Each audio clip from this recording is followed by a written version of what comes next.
Welcome to the Great Detectives of Old Time Radio. From Boise, Idaho, this is your host, Adam Grant. If you have a comment, email it to me. Box 13 at greatdetectives.net. Follow us on Twitter at Radio Detectives, and be sure and rate the show on iTunes. Today's episode is brought to you by the financial support of our listeners. Thanks so much for your support. Here now is today's episode of yours truly, Johnny Dollar, The Nathan Swing Matter. For your listening enjoyment, John Lund as Johnny Dollar. This is Mitchell Dollar. Oh, how are you, Mr. Mitchell? Fine. Are you available? Oh, completely. The company insures a Mr. Nathan Swing, former resident of Los Angeles. Where's he living now? He isn't. His body was found floating in the Los Angeles harbor. How did he get there? Somebody shot him first. Check with Sergeant Matthews, Central Division Homicide. He'll give you all the details. I'll get on it right away.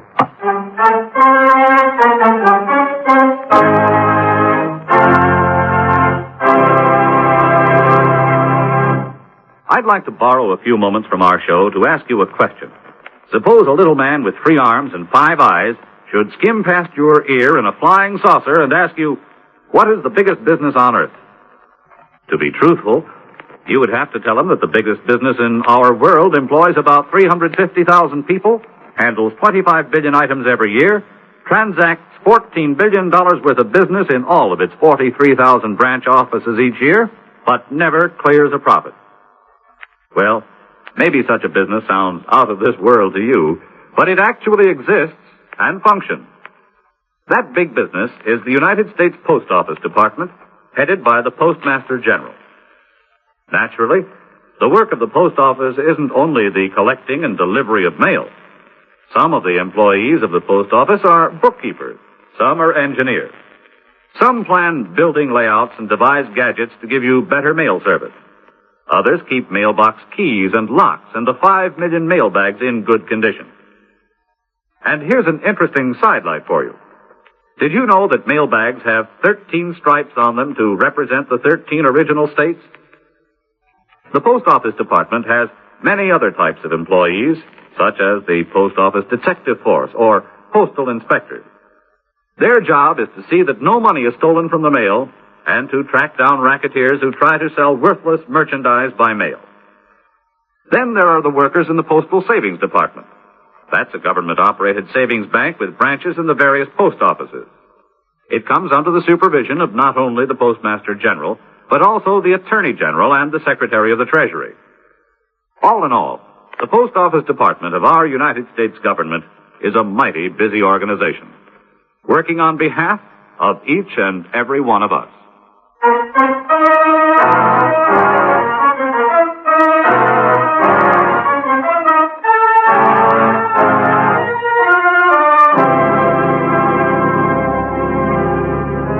Expense account submitted by Special Investigator Johnny Dollar to Home Office, Great Eastern Life Insurance Company, Hartford, Connecticut.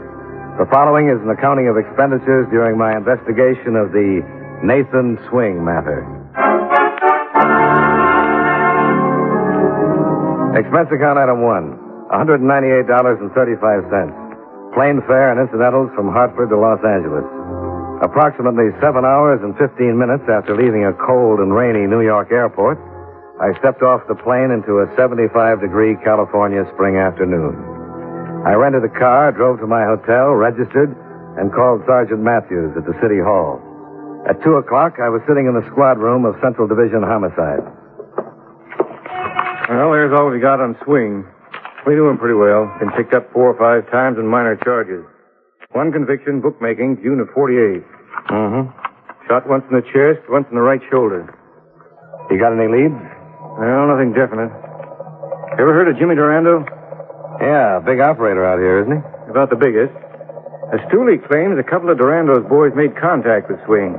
course, we can't prove it. As far as we know, Durando hasn't ever had too much to do with Swing. Swing used to book his bets, but they're never very friendly.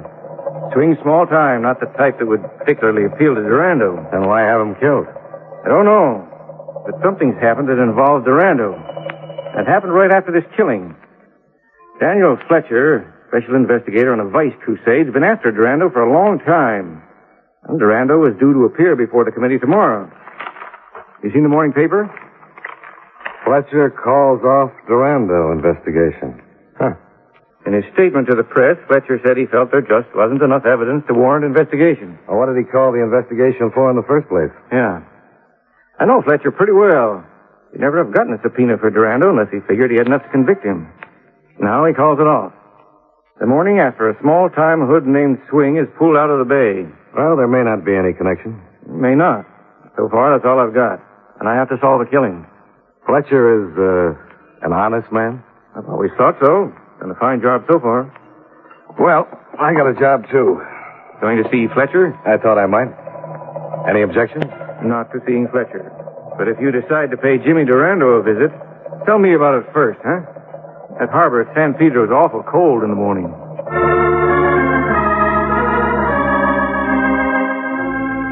The sergeant gave me the address where I could find Daniel Fletcher. I walked over to the Equitable Building on Spring Street. Fletcher's secretary informed me her boss wasn't coming into the office that day, so I checked back with the sergeant, and he gave me Fletcher's home address. I drove out to Beverly Hills and turned north off Sunset on a beautiful winding street fronted on both sides by big, expensive homes. The Fletcher house was the last one on the block, a white colonial set back a few hundred feet from the street. Yes? Is Mr. Fletcher in? Who may I say is calling, sir? Johnny Dollar. Tell him it's about... Mr. Dollar, sir. Yes? What can I do for you? Well, I'd like to talk to you, Mr. Fletcher. I'm from the Great Eastern Life Insurance Company. I'm not insured with your company. Yes, I know. Well, what do you want? I'd rather talk to you alone. That's all, William. Yes, sir. Couldn't we take this business up at my office, Mr. Dollar? I went to your office. It's about a killing, Mr. Fletcher. Killing? A murder. A man named Swing. Nathan Swing. Oh, what's this got to do with me? I don't know. Come in. Now, what about this Nathan Swing? Well, I thought maybe you could tell me. What would I know about him? Well, you know who he is. I'm in the habit of reading the morning papers, but I'm not in the habit of discussing matters like this in my home. I think we'll let the matter drop until tomorrow. You can call my office for an appointment. Okay. I'll see what Jimmy Durando has to say about it. Now, wait just a minute. What do you think you're doing? What's all this about? Well, I just said I was going to talk to Durando. If that makes you sore, I apologize. What's Durando got to do with this killing? I didn't say he had anything to do Now, with it. listen, Dollar. I'm an old hand at beating around the bush. Yeah, obviously. I mean dealing with people who beat around the bush. I don't like it. That makes us even. And I don't like guys who try to throw their weight around. Well, we agree on a lot of things. What's the matter with you? Don't you like your job? Oh, it's a living. Well, I suggest if you want to keep it, you'd better start doing things a little differently. I suggest you tell that to the people who pay me. I had that in mind. Well, suit yourself. I have to solve a killing. And until my company says lay off, I'm going right ahead. I told you, Dollar, I don't like people pushing their way into my home. Who pushed? You know, I think Sergeant Matthews had a pretty good hunch. Matthews? What's he got to do with it? Give him a call. He'll tell you all about it. Dollar, I'm going to give you a warning. Well, make it quick. I want to get out in the fresh air. Dad, Mary, what are you doing out of bed? thought maybe... Sweetheart, get back up in bed. William, you shouldn't have come down, my dear. Who are you talking to? Is it about Jimmy? It's nothing important now. Come on, honey. William! I feel so terrible. Now, dear, it's all right. Yes, it's Fletcher. Take Miss Fletcher back up to her room. I don't want to sleep anymore. I keep dreaming. Dad, please. Come on now, dear. It's going to be all right. Go ahead. Yes, sir. Hello, miss. My daughter. I think you'd better leave now, Mr. Dollar.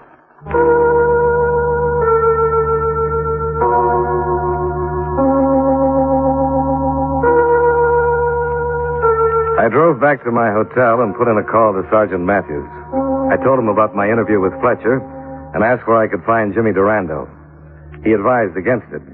but suggested the safest way to see Durando would be at night in Durando's restaurant. He gave me the address and promised to have a couple of his boys in the place just in case.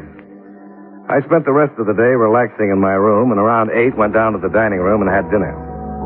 At 9:15, I walked into Durando's expensive restaurant. There was an empty stool at the bar. Yes, sir? Where can I find Jimmy Durando? I don't know if he's in yet. Take my word for it, he's in. Up to his neck. I'm just a bartender, mister. If you want Mr. Durando, you better handle it yourself. Now, do you want a drink? Scotch and water. Yes, sir. The bartender brought me my drink, and in about 2 minutes, just as I expected, a well-muscled gentleman walked up behind me and breathed down my collar. Good evening. Yeah, it is. I understand you're looking for Mr. Durando. Well, you've understood just right. What do you want to see him about? Nathan Swing? Okay. Let's go. What's your name? Johnny Dollar. You a cop, Mr. Dollar? Insurance investigator. Waiter.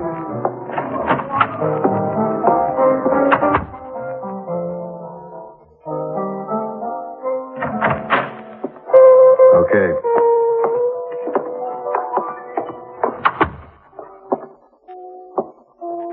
Sit down, Mr. Dollar. Thanks. Tony says you're an insurance investigator? That's right. Mm-hmm. Just what are you investigating? A murder. Nathan Swing's murder. Why come to me? You don't know anything about it? Well, I heard somebody killed him, but I couldn't care less. You knew him? Slightly. I never shook hands with him. I'm surprised your company would insure a crime like that. Who are you insured with, Mr. Durando?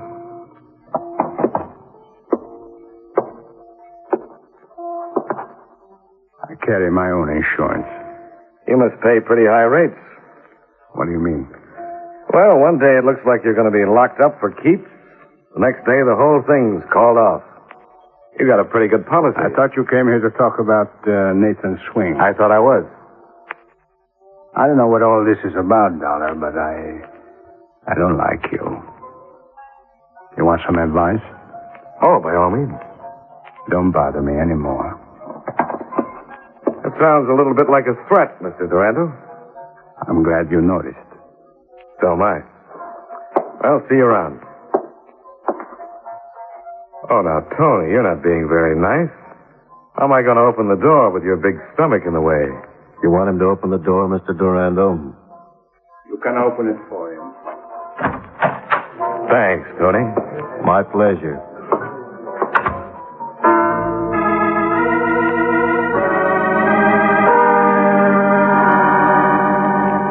I walked back to the dining area and started for the front door. Then I saw her, crossing the room in my direction. The same girl I'd seen that afternoon standing on a staircase and looking very sick. Mary Fletcher, Daniel Fletcher's daughter. I watched her walk back to the hallway that led to Durando's office.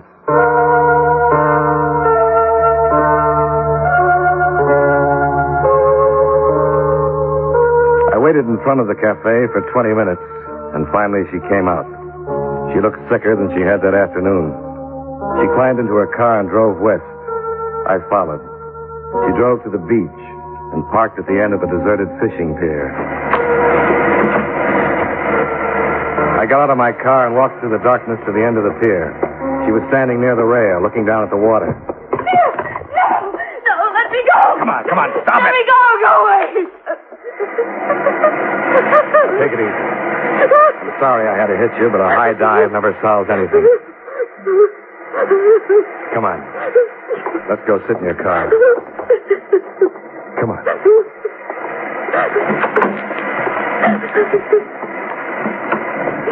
Go on, move over. Why did you stop me? Why did you let me jump? Now, just try and relax. Here. Have a cigarette. No. Who are you? You saw me this afternoon at your father's. My name is Dollar. You should have let me jump.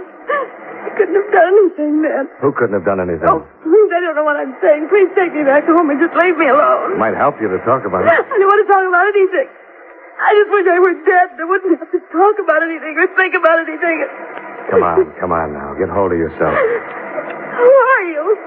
What do you want? What are you doing here? I'm an insurance investigator. Insurance? I followed you from Durando's. I'm investigating the death of Nathan Swing. Did you know Nathan Swing? I only saw him once. When was that? The night I killed him.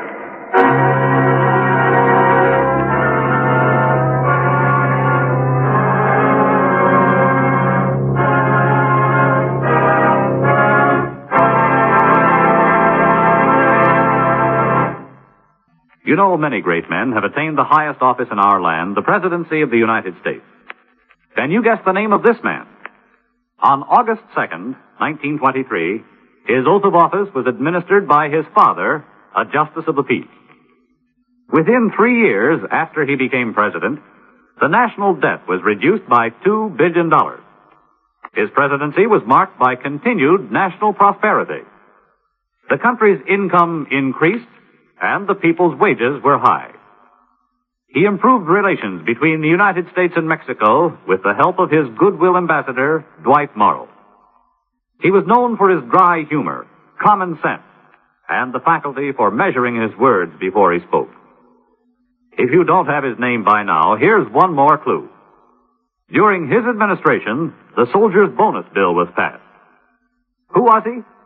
Calvin Coolidge, 30th President of the United States. His life is part of your American heritage.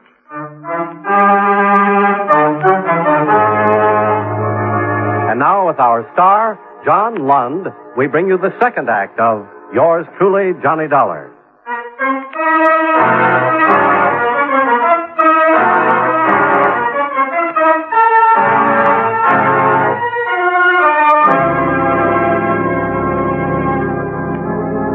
Mary Fletcher sat in the darkness facing me. She wasn't crying anymore.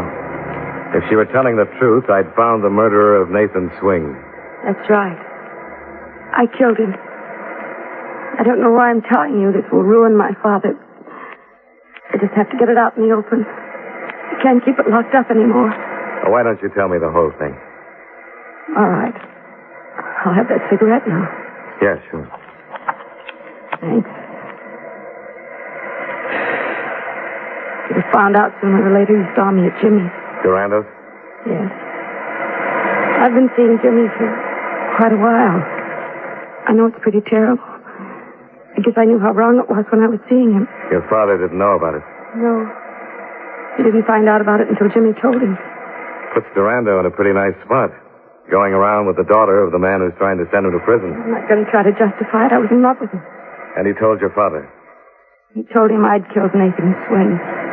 So your father called off the investigation. Protect me. I would have come right out and admitted everything, but I knew what the publicity would do to my father's career. Durando's blackmailing your father? He has the gun I used. How did it happen?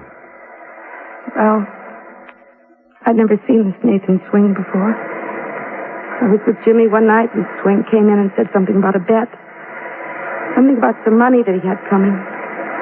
There was an argument, and this man, Swing, pulled out a gun. Jimmy grabbed him, and they began fighting. Jimmy knocked the gun out of his hand, and when Swing hit him and grabbed one of those pokers from the fireplace, I got the gun and shot him. He just kind of stood there for a second, and... What did Durando do? I don't remember too much about it. I got hysterical, and Jimmy put me in my car and told me to go home. Not to say anything, if he'd take care of it. I wanted to go to the police right then, but Jimmy said it would ruin Dad. I don't know what'll happen now. I've told you, and it'll ruin Dad anyway, but I just can't keep something like this quiet. Only trouble, if you make a confession to the authorities now, Durando's in a better position to beat the rap.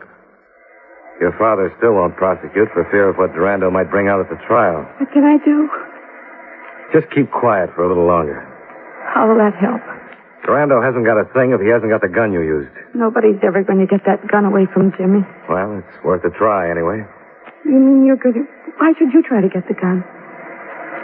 What difference does it make to you? Guys like Durando make a lot of difference to me. But he'll still swear that I killed Swing. Without the evidence, it'll be your word against his. You can lie for a little while. You can lie long enough for your father to prosecute Durando. After that, you can go to the police and tell them the truth. I don't think my father would do it under those circumstances. I think he would. I'll have a talk with him. I think he'll go after Durando just like he's always wanted to. The only thing that's stopping him now is that gun.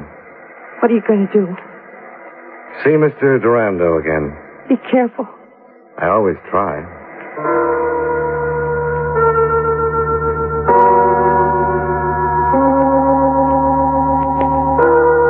I watched her turn out on the Malibu highway and head back for town. Then I drove my rented convertible back to Durando's cafe.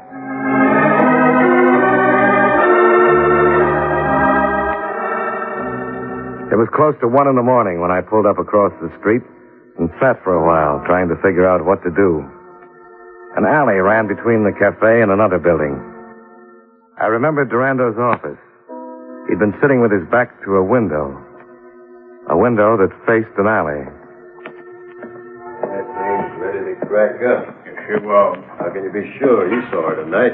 You really think she can hold out long? Look, it's my neck. I got to do the work. I got a stake in this, too, remember. Wait a minute. What's the matter? I'm going to shut the window. Look, as long as you're worried, why don't you just... I couldn't hear them anymore, so I stayed close to the building and looked in. Durando had crossed to a wall safe and was taking something out. It was a snub-nosed .38. He crossed back to his desk, put the gun in a box, and handed it to Tony.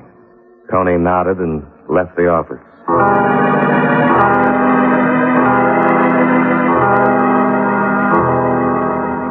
Tony wasn't hard to stay with. I picked him up in front of the cafe and tailed him east across town to the Union Station.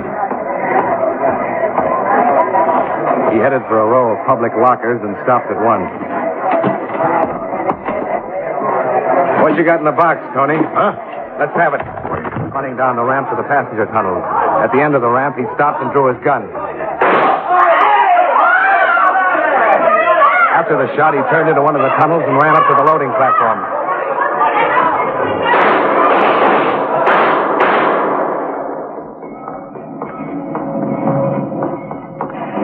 Tony!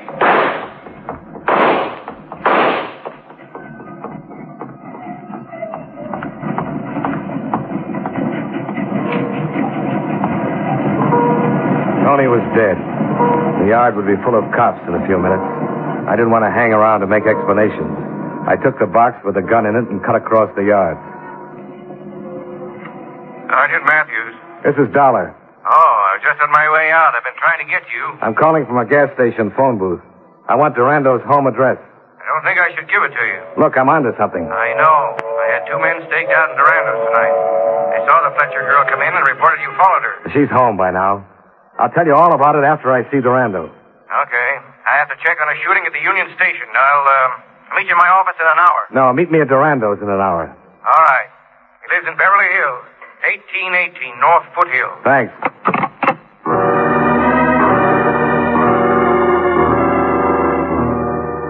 I couldn't tell Matthews about the shooting until I'd seen Durando alone. And when he found Tony in the train yard, he'd be over to Durando's soon enough anyway.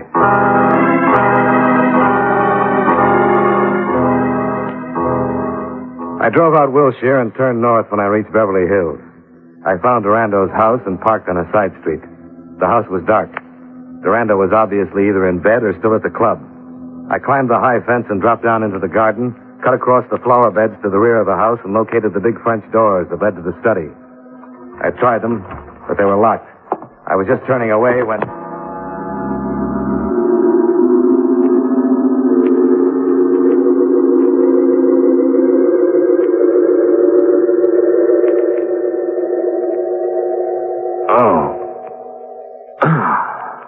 You're pretty clumsy, Dollar.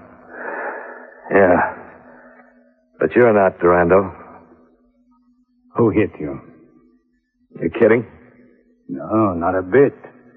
One of my guards found you lying on the terrace and brought you in here. You're lucky you're unconscious or he would have shot you. Well, it looks like you're going to take care of that anyway. You're trespassing. It'll be very legal. Oh, that's a new wrinkle for you. Who hit you? Well, if you don't know, I certainly don't. Where's Tony? How do I know? I found the box lying next to you. Where's the gun? Well, if it's not in the box, I couldn't tell you. You killed Tony? Unless he's got 9 lives. How'd you find out about the gun? You got an alley in back of your cafe. You couldn't have heard much. You must have talked to Mary. Suit yourself. Okay, get up. Now tell me all about it, or I'll blow you apart right here. Maybe I'm lying. Maybe I do know where that gun is. I doubt it. I don't think you'll take a chance. I've been taking chances all my life, Dollar. And you know, I'd like to kill you. The police will be here any minute. Yeah, sure. I called Sergeant Matthews right after Tony died at the station. How do you think I got your address? I want to know where that gun is. And you better ask the guy who hit me over the head. All right. You're going to get it right in the face. No, he isn't. She'd been standing back in the shadows near the door that led to the hallway. When she stepped out, she was pointing the snub-nosed .38 right at Durando's middle. He turned, and they both fired together.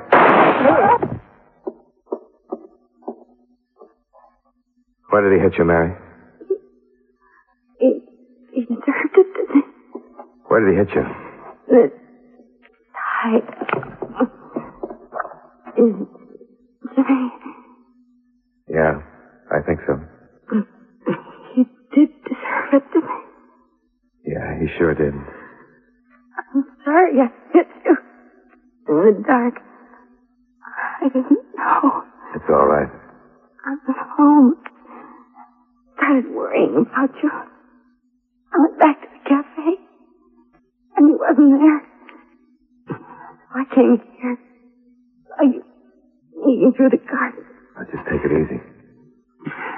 I put the gun in the box. Tell Dad I'm sorry about it. Mary. Mary.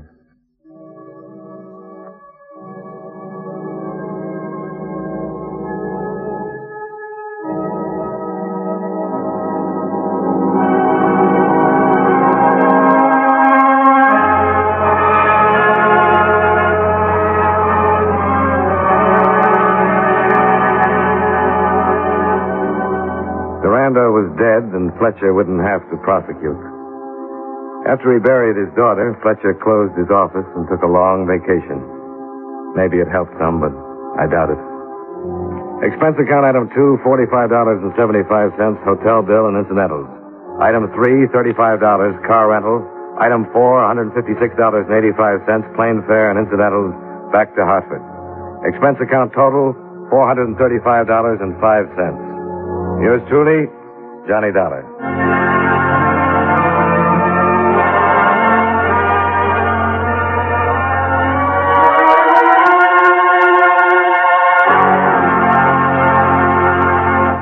Yours truly, Johnny Dollar, stars John Lund in the title role and was written by Blake Edwards with music by Eddie Dunstetter. Featured in tonight's cast were Clayton Post, Tim Graham, Dick Ryan, William Johnstone, Virginia Gregg, David Young, and Jay Novello. Yours truly, Johnny Dollar, is produced and directed by Jaime Del Valle. This is Charles Lyon, inviting you to join us again next week at this time when, from Hollywood, John Lund returns as... Yours truly, Johnny Dollar. Welcome back. Well, that was one of the more downbeat endings we've had in a while. The whole thing kind of turned into a big tragic mess. I do think that listener was right a while back. I thought in a recent episode that an Italian guy had been played by Alan Reed, and he suggested it was Jay Novello. Well, in this particular, and there weren't any voice actor credits on that episode. Well, in this episode... we did get credits, and it was the same voice, and it was Jay Novello. So, listener was right. I'm just usually not used to hearing, Novello's voice quite like that, but, showing some flexibility there, one of the great, radio character actors. All right. Listener comments and feedback. We begin with Chris, who says, Adam, I wanted to let you know that I've been enjoying your show now for quite a few months. When I can, I will send you a little support, Chris. Well, thanks so much, Chris. And we also have another Android review over on of our app over on the Amazon App Store. Adam1014 writes, I love this app. Adam is an excellent host, giving info on each episode that is informative and entertaining. I listen to the same podcast on iTunes, and the quality is excellent on both. I actually prefer this app over the podcast version, since it's on my smartphone. I can listen to it anywhere instead of just my car. Well, thanks so much. I appreciate your review and your support there. But that will actually do it for today. Join us back here on Monday for the adventures of Frank Race. And then on Friday, an episode of yours truly, Johnny Dollar. And starting next Saturday, we'll be going a 6-day-a-week podcast with the lineup as our Saturday show as we get into the last few weeks of Dragnet. In the meantime, send your comments to box 13 at greatdetectives.net. Follow us on Twitter at Radio Detectives, and become one of our friends on Facebook, facebook.com/Radio Detectives. From Boise, Idaho, this is your host, Adam Graham, signing off.